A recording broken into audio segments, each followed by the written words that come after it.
Or when the president does it, that means that it is not illegal. On October 17, 2006, President Bush signed into law the Military Commissions Act of 2006. By doing so, our representatives in Washington have committed the most shocking and openly malevolent act of giving the President of the United States true dictatorial ruling powers, and by stripping Americans of their constitutionally guaranteed right of habeas corpus. All that is necessary for someone to go to prison without any recourse to justice whatsoever is for the President of the United States to declare that person an enemy combatant. The President can label that person as either a legal enemy combatant or an illegal enemy combatant, assigning titles to Americans that presuppose their guilt and by default deny those people their basic right to habeas corpus.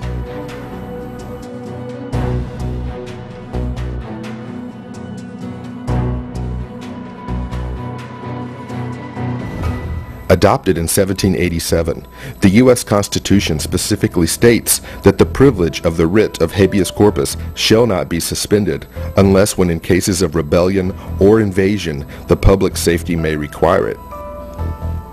So what is habeas corpus? Habeas corpus is actually Latin for "you have the body."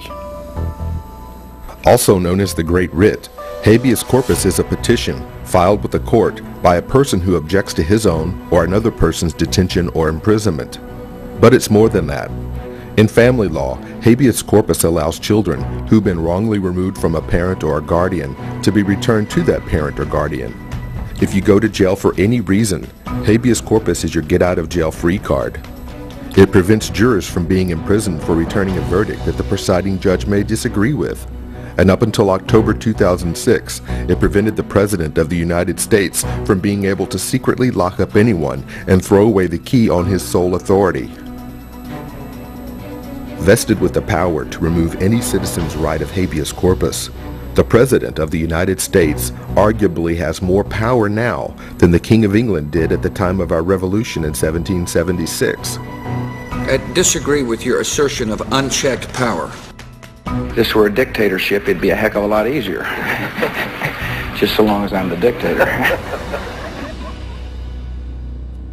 Where were you? What did you do when this thing was signed into law?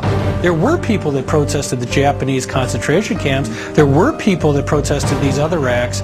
But we are strangely silent in this national yawn as our rights evaporate.